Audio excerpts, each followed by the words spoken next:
à tous. Comment allez-vous ce matin? Bienvenue pour l'atelier, le dernier atelier déjà. Installez-vous. N'hésitez pas à me mettre si vous m'entendez bien, s'il n'y a pas de souci au niveau du son.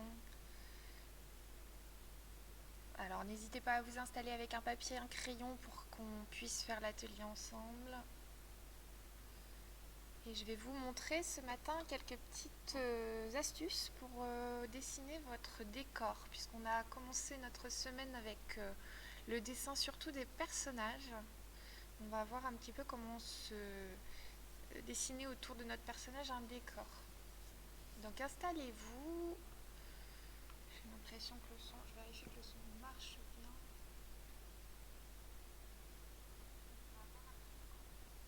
Ça a l'air d'être bon. Alors, donc bienvenue à tous. Pour ceux qui n'ont pas encore participé aux ateliers, on a fait toute la semaine des ateliers le matin à 10h30, de 10h30 à 11h. Donc vous pouvez revoir les ateliers des jours précédents sur la page Facebook de BD Boom ou aussi sur la chaîne YouTube. Donc n'hésitez pas à aller regarder ça, à vous entraîner un petit peu sur les exercices. J'ai donné plein d'astuces. Parfait, on m'entend bien. Donc voilà, donc moi je suis Moonly, je suis la dessinatrice de Zoya, donc cet album qui est sorti au mois d'octobre chez Jungle, avec Pog au scénario et Juliette Vaste aux couleurs. Donc moi j'ai fait les dessins. Et donc cette semaine je vous montre quelques petites astuces. On est à la Fondation du Doute à Blois, donc, qui nous accueille avec la ville de Blois. Donc voilà. Et puis vous avez toujours des exemplaires de Zoya si vous le souhaitez, si vous êtes tourangeau.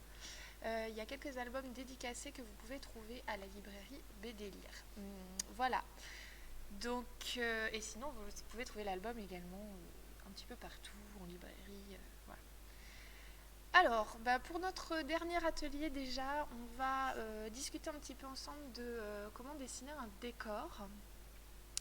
Alors, je vais pas rentrer dans les détails, mais en tout cas, je vais vous donner quelques pistes pour dessiner le lieu dans lequel va être votre personnage. Donc sans entrer dans des explications très très compliquées, on va avoir deux trois petites choses qui nous permettent de dessiner des décors assez facilement. Donc pour commencer, je vais vous montrer un petit peu quelques petites notions pour commencer de composition, puisque quand vous allez dessiner une illustration ou que vous allez dessiner une vignette de votre bande dessinée, il va falloir un petit peu composer votre image, c'est-à-dire choisir les différentes parties où on va placer les personnages, les bulles, s'il y a des bulles, du texte. Donc pour ça, on va voir un petit peu comment on peut faire. Ici, par exemple, vous avez 3 cases qui sont dessinées. Et hop là, voilà. Et donc à partir de ces 3 cases, vous allez avoir... Vous allez pouvoir découper en fait votre vignette en plusieurs parties si vous souhaitez dessiner à l'intérieur. Alors, un conseil que je vous donne, si vous faites une bande dessinée, dans vos vignettes, pensez toujours en tout premier à où est-ce que vous allez dessiner vos bulles. Puisque l'emplacement des bulles va beaucoup jouer sur où le regard va passer sur votre planche. Ça va être très important pour que ce soit fluide et que votre dessin, votre bande dessinée se lise bien. Donc pensez toujours au sens de lecture, à quelle bulle mettre à gauche ou à droite, et puis où est-ce que vous les placez.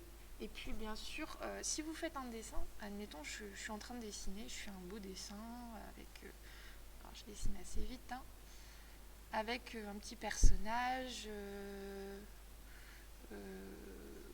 hop, je suis en train de dessiner sur un chevalet, hop, voilà. Je vais faire derrière plein de décors. Hop. Un bâtiment, voilà. Je mets plein de petits détails. Hop, super, voilà. Hop. Et si tout d'un coup je m'aperçois qu'en fait mon personnage doit parler dans cette case, comment je vais faire? Mon dessin est déjà fait. J'ai plus la place en fait de placer ma bulle. Alors j'ai deux solutions qui s'offrent à moi. Soit de faire une toute petite bulle, comme ça par exemple, qui va pas être très très intéressant parce que je vais écrire tout petit pour pouvoir rentrer le texte. Ou alors je vais être obligée en fait de sacrifier une partie de mon dessin que j'ai déjà fait pour placer ma bulle au-dessus. Et à ce moment-là, je vais dessiner en dessous pour rien. Donc avant de faire votre dessin, pensez toujours, si vous êtes sur une bande dessinée, à laisser de l'espace pour écrire votre bulle, pour mettre votre bulle et écrire vos dialogues, quitte à le faire en tout premier. Si par exemple j'ai un personnage qui parle, qui dit salut, ça va, admettons, hop.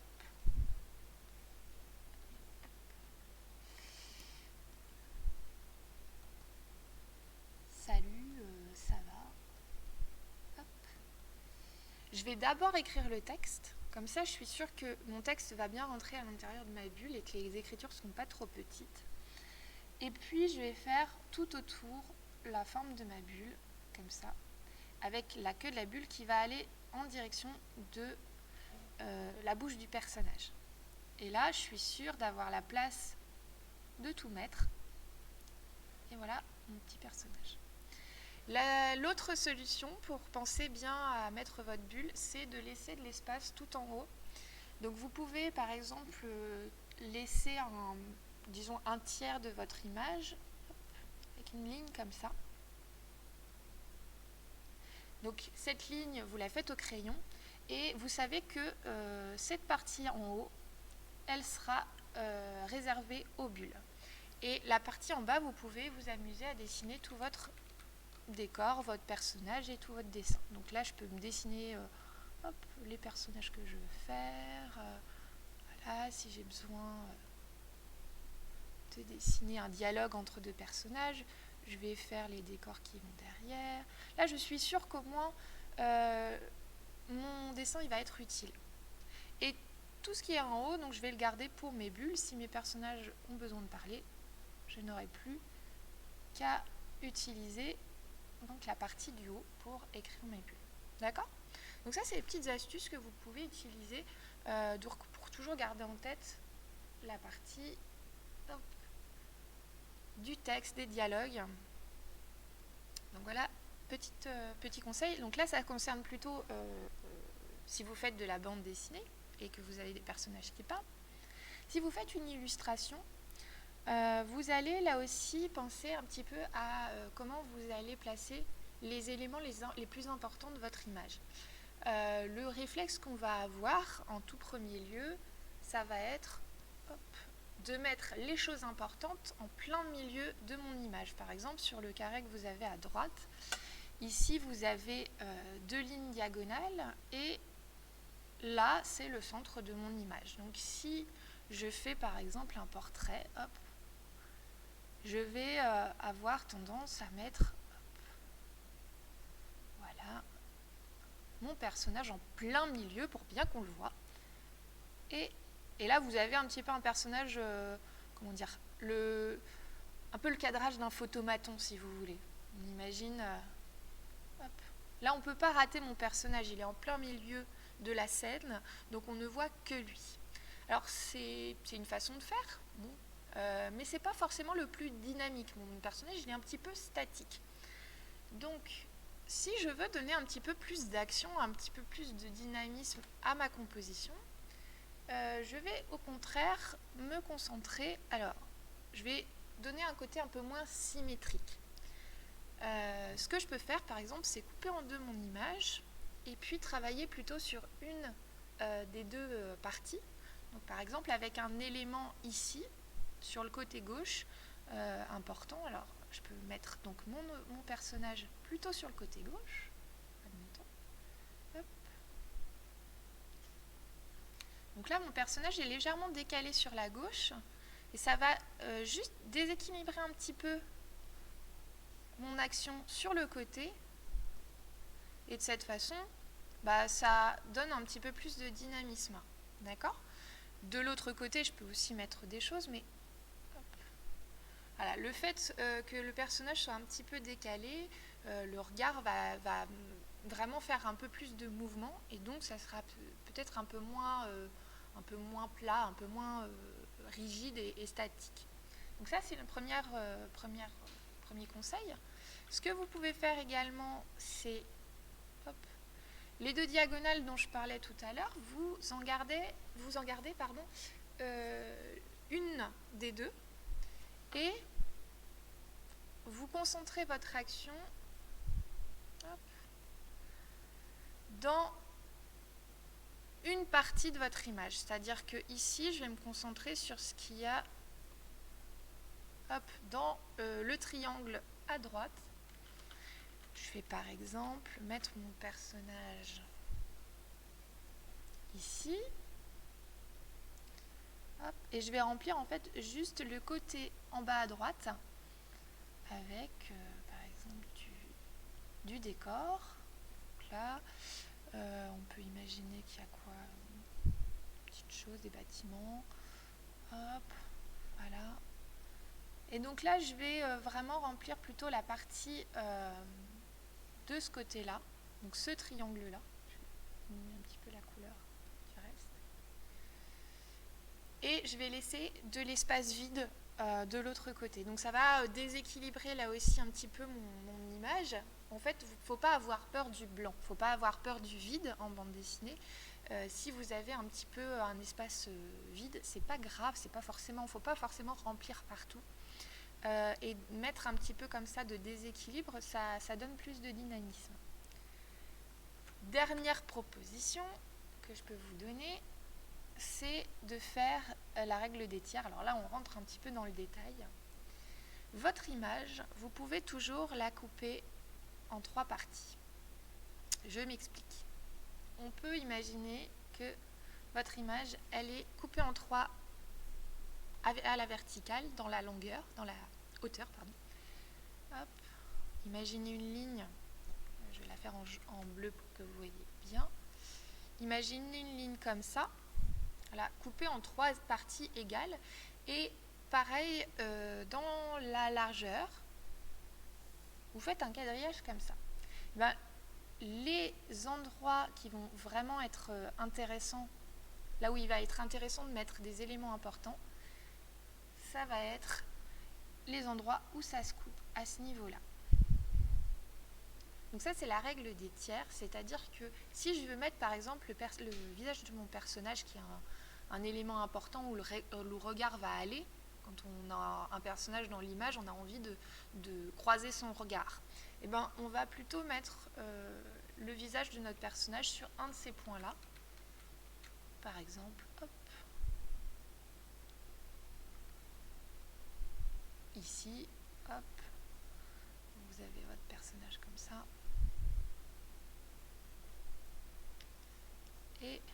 Et là, vous avez une composition qui est déjà assez intéressante. On va se concentrer vraiment sur ces lignes et mettre des choses intéressantes à ce niveau-là. Voilà, si vous avez... Le regard, en fait, va naturellement aller plutôt dans cette direction. Voilà un petit peu des conseils que je vous donnerai, en tout cas en termes de mise en scène. Ça peut être chouette. Ensuite, on va regarder un petit peu des notions très très simplifiées, mais en tout cas quelques petites idées de perspective. Alors, qu'est-ce que c'est la perspective ? En fait, c'est le fait de voir en profondeur. Donc, on a un effet un peu 3D.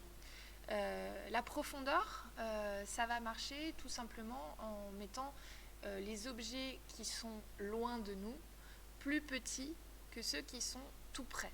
C'est exactement comme quand vous fermez un œil, que vous regardez par exemple votre doigt, votre pouce, par rapport à ce qui est derrière, votre pouce va avoir l'air très grand par rapport à ce qui est derrière. C'est exactement comme les photos que vous pouvez faire face à la Tour Eiffel, où vous mettez votre main comme ça, je ne sais pas si vous voyez à l'écran, vous mettez votre main sur le côté et vous avez la Tour Eiffel qui se pose sur votre main. Évidemment, la Tour Eiffel est beaucoup plus grande en réalité, mais comme elle est loin derrière, on va avoir l'impression qu'elle est toute petite. Donc tout ce qui est au loin va avoir l'air plus petit que ce qui est plus proche de nous. Ici, par exemple, vous avez une petite scène avec un personnage au milieu. Vous imaginez bien que dans la réalité, la taille de cette fleur ne fait pas la taille de ses jambes. C'est quasiment la même hauteur. Ça serait une très très grosse fleur s'ils étaient au même endroit. Donc tout ce qui va être au loin va être plus petit que ce qui est auprès. Si je vous montre par exemple, hop, voilà, je vais vous rajouter une nouvelle image. Si j'ai un vase, admettons, qui se trouve au premier plan, le vase qui est à l'avant-plan va être très gros, alors que ce qui va être plus loin,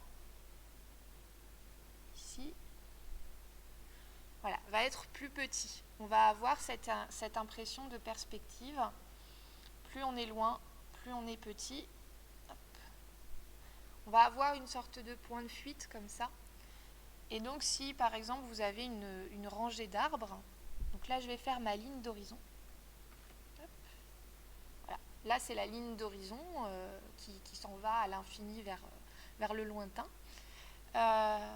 Je peux imaginer qu'il y a un petit point de fuite, donc c'est l'endroit où le niveau auquel va être mon œil. Si je fais partir deux lignes dans ce sens-là, je peux faire par exemple une rangée d'arbres. Donc l'arbre qui est ici, hop, va être de la même taille en réalité que celui-là, simplement celui-là va être plus près de nous. Et je peux faire comme ça une rangée d'arbres. Tous ces arbres-là vont être de la même taille, ils vont simplement être placés à des distances différentes.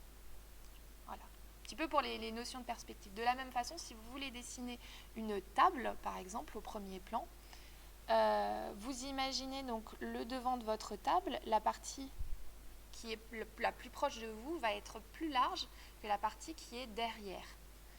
Et donc de cette façon-là, voilà. Donc cette partie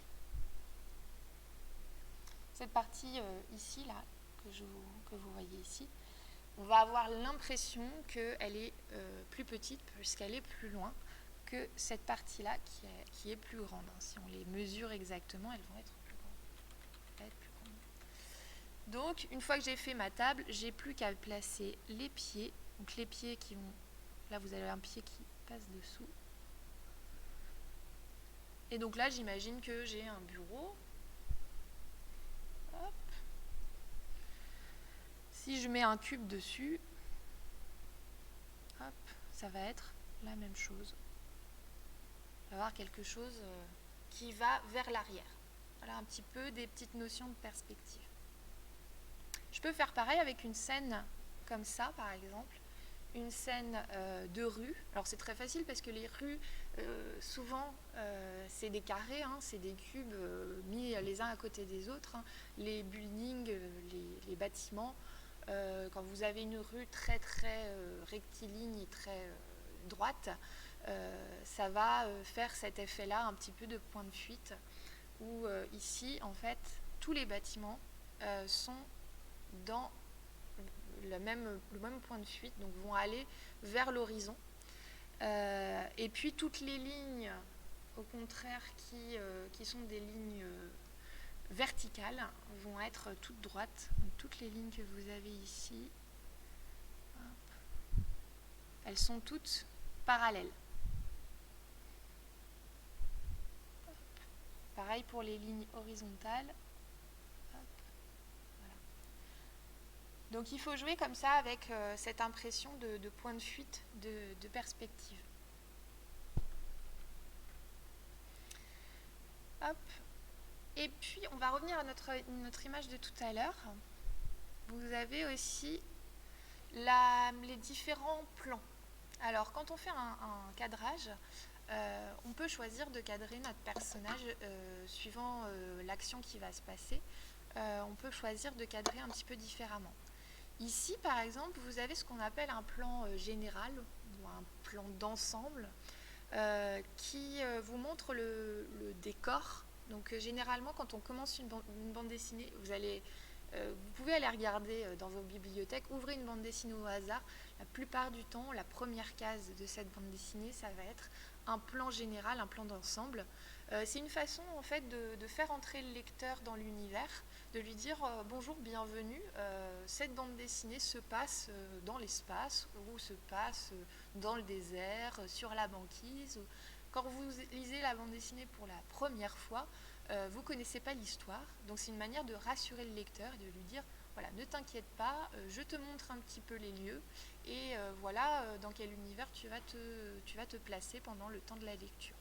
Donc souvent, ça va être une assez grande case et une case où on va montrer le décor. C'est pour ça que imaginez que vous avez un appareil photo, l'appareil photo va dézoomer pour montrer tout ce qu'il y a comme décor. C'est rarement une première case sur un gros plan. Si j'avais un gros plan sur une montre, par exemple, en tout début d'histoire, on ne sait pas qui tient la montre, on ne sait pas dans quel univers ça se déroule. Alors ça peut être fait exprès pour dérouter un petit peu le lecteur, mais la plupart du temps, on essaie quand même de le rassurer, de ne pas trop le dérouter. Et ça arrive sur certains films de faire comme ça, mais la plupart du temps, on essaie plutôt de le rassurer. Également, le fait de voir le personnage de plein pied, donc en entier, comme vous voyez ici, donc de la tête aux pieds, ça permet de lui dire, voilà, le personnage va ressembler à ça. Si tu le retrouves après dans la bande dessinée, tu vas pouvoir le reconnaître. Une fois qu'on l'a vu une fois en entier, on n'a même plus besoin de le voir à chaque fois de plein pied, puisqu'on l'aura déjà vu une fois. Donc généralement on passe à des plans qui sont un petit peu différents. Vous avez par exemple des plans qu'on appelle les plans américains, puisque c'est beaucoup utilisé dans les films américains, c'est-à-dire qu'on coupe le personnage à ce niveau-là, donc au niveau des cuisses, puisqu'en réalité quand je vous parle là, vous ne voyez pas le bout de mes pieds, c'est pas très important, puisque ce qui va être important dans les dialogues, c'est les mains, le visage, voir les expressions du visage si on passe par différentes émotions. Mais le bout des pieds du personnage va être beaucoup moins important, donc on ne va pas s'embêter à le dessiner. Donc voilà, petit conseil, si vous avez des choses à raconter, rapprochez-vous de votre personnage si votre personnage est en train de parler. Donc voilà un petit peu, suivant ce que vous voulez raconter, zoomer ou dézoomer pour intensifier, par exemple pour avoir de l'attention sur un détail. On peut aussi imaginer un gros plan. Donc là je vous parlais de la montre par exemple d'un personnage. Si vous voulez voir les aiguilles de la montre que tient le personnage, si par exemple on a une scène avec Cendrillon qui doit rentrer avant minuit puisque le carrosse l'attend, etc., et qui va se transformer en citrouille, ça va mettre un petit peu de tension, qu'on voit un gros plan sur un détail, sur les aiguilles de la montre qui se rapprochent de l'heure fatidique par exemple. Ça va être important de le mettre en avant. Donc voilà, un petit peu pour les détails. N'hésitez pas à vous entraîner un petit peu, à voir au niveau du cadrage ce que vous voulez faire. Et je reviens sur mon dessin de tout à l'heure. Donc là, on a un système de plans. Vous avez 3 plans différents. Ce que vous avez donc en bleu, c'est le premier plan, donc ce qui va être près de nous, là, avec les roses et les espèces de buissons. Vous avez un plan intermédiaire qui est le numéro 2 en rouge. Et voilà. Ici. Et vous avez un arrière-plan, donc ce qu'on appelle l'arrière-plan, où vous allez avoir beaucoup plus de décor, qui va être plus loin de nous, qui est le 3e plan, donc l'arrière-plan. Donc, si vous avez une image à faire, pensez à ces 3 plans. Pensez à ce que vous allez mettre au premier plan, à l'arrière-plan. Et de cette manière, si vous avez, par exemple, on va reprendre notre personnage qui était, voilà, hop, là vous avez votre personnage en plan américain. Il peut être en train de discuter avec un autre personnage à l'arrière-plan. Et à ce moment-là, vous pouvez faire votre personnage en pied. À ce niveau-là, c'est possible aussi d'avoir des personnages sur différents niveaux. Et là, ça va donner de la profondeur à votre scène. Donc voilà, essayez de jouer avec ces choses-là. Pensez à tout ce qui va être perspective. Vous pouvez placer des bâtiments, vous pouvez mettre des choses vraiment à l'arrière-plan. Alors moi, je fais souvent des petits arbres. Dans Zoya, par exemple, vous avez beaucoup de forêts à l'arrière-plan. Les arbres au premier plan, comme sur la couverture, on va les voir de très près. Tout ce qui va être, par contre, très loin de nous, on va les voir beaucoup plus petits. Une dernière petite astuce, si on veut faire, par exemple, une route qui s'en va au loin, votre route, elle va commencer très large, comme ça, par exemple, et elle va aller zigzaguer vers le lointain. Donc vous pouvez la faire finir en tout petit comme ça. Et entre les deux, hop, vous allez faire une sorte de vague comme ça. Et plus vous allez vous rapprocher, plus ça va être assez grand. Donc là, vous avez par exemple une route qui s'en va vers le lointain. Vous pouvez faire des montagnes au loin. Et là, hop, un peu de nuages, quelques détails. La lune derrière comme dans Zoya. Et voilà un petit peu une scène sur laquelle on peut placer nos personnages. Donc j'espère que ces petits conseils vous auront donné des idées. N'hésitez pas à jouer un petit peu aussi sur les épaisseurs de traits. Si vous faites quelque chose au premier plan, vous aurez remarqué que le trait est légèrement plus épais que ce qui va être tout à fait à l'arrière-plan. Donc là, mon feutre va être légèrement plus fin que celui qui est devant. Donc ça, c'est aussi pour vous donner un effet de perspective. Donc il y a plein de petites choses comme ça. Au niveau des couleurs également, tout ce qui va être au premier plan va être plus intense, donc des couleurs plus vives et aussi plus contrastées. Donc par exemple, vous pouvez avoir des zones de couleurs beaucoup plus foncées au premier plan, et par contre quand je vais aller vers le lointain, vous remarquerez que la couleur devient plus pâle et petit à petit, ça va être le plan intermédiaire, et quand ça va être très très loin de nous, ça va être de plus en plus clair et pâle. Donc ce petit effet de couleur va aussi vous donner une impression de profondeur. Donc ça, vous pouvez aussi utiliser ça. Ça s'appelle la perspective atmosphérique, puisque l'atmosphère, l'air qui va être entre nous et les objets au lointain, va pas être complètement transparent. Et de cette façon-là, vous allez avoir l'impression que les choses s'éloignent. Donc voilà par exemple des petites astuces que vous pouvez utiliser pour donner l'impression de profondeur. Après évidemment il y a plein d'autres astuces que je vous invite à aller un petit peu approfondir.